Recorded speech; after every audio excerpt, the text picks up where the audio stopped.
Hey, welcome for those one or two viewers I have.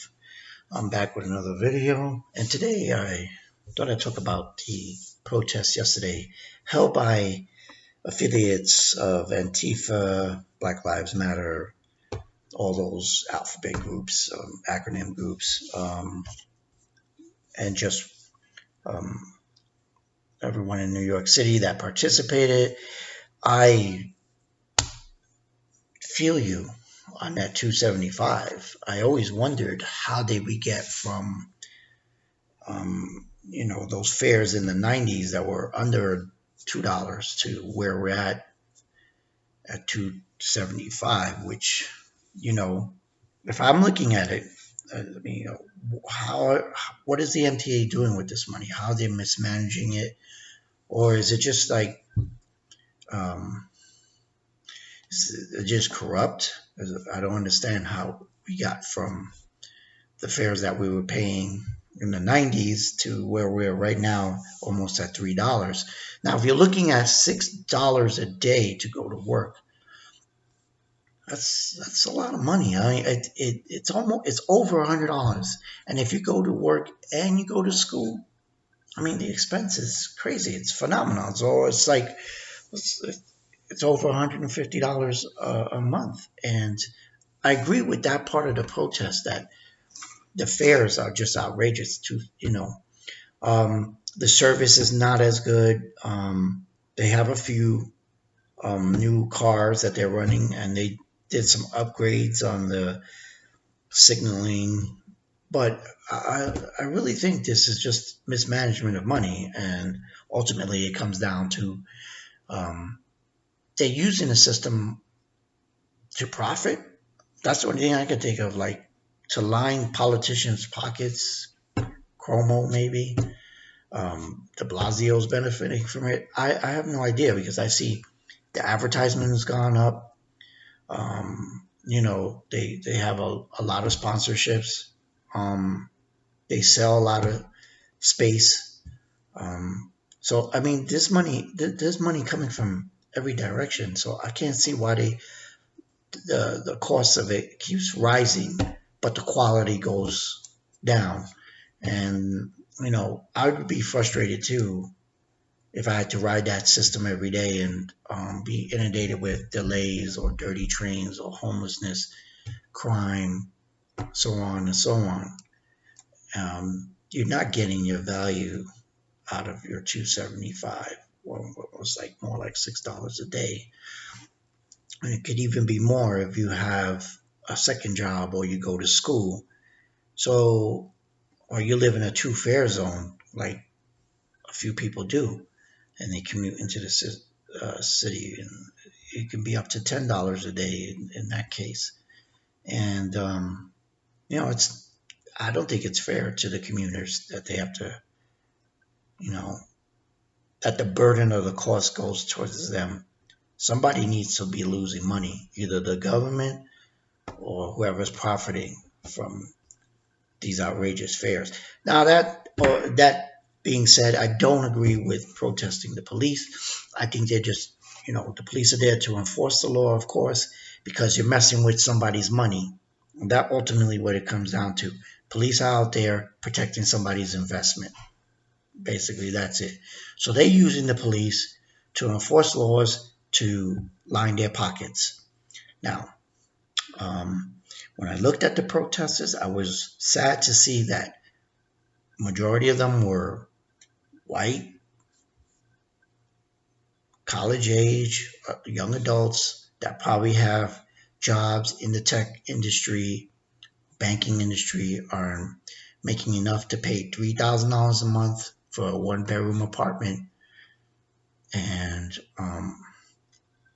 have their single lifestyles and are out there, um, protesting with which is supposed to be the crowd, black and Hispanic and mostly marginalized people who have a difficult time getting to work every day and sometimes have to hop the subway to get to work because they just can't make ends meet.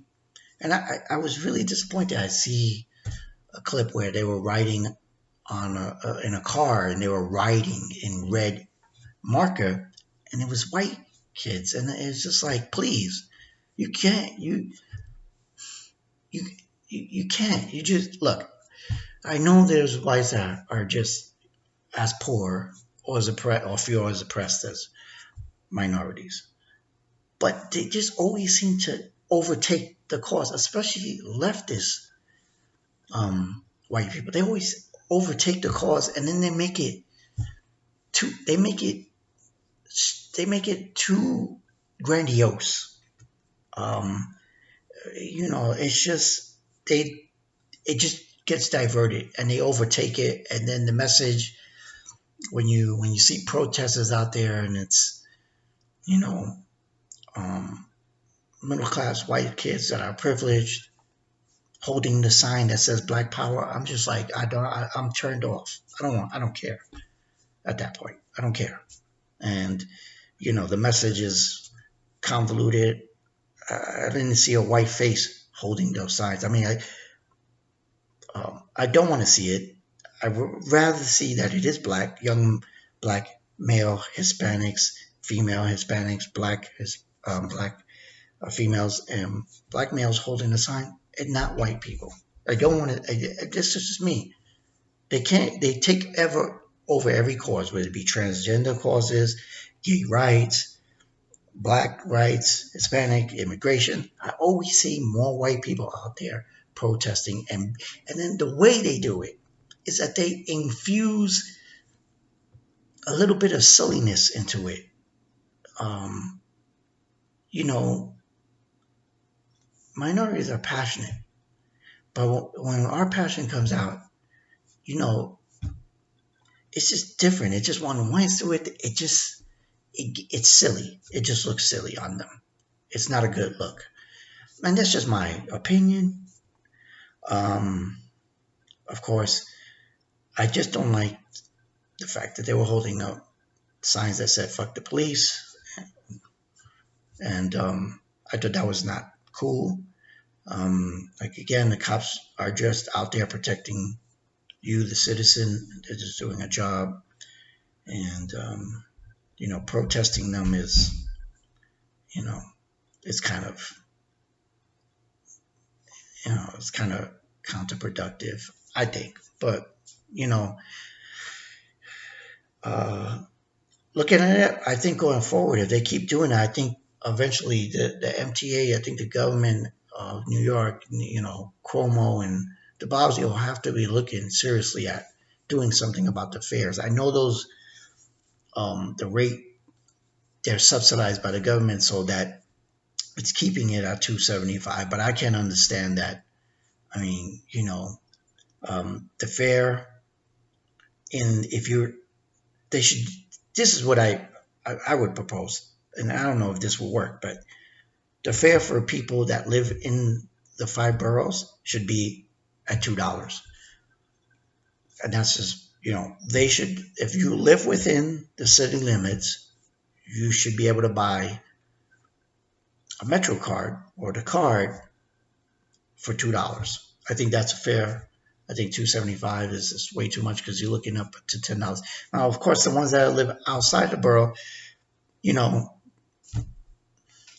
unfortunately, we have to find a bridge, and it's sad that when someone can get to work and have to hop the train to and from just to earn a living or go to school, and I think that's a bad thing.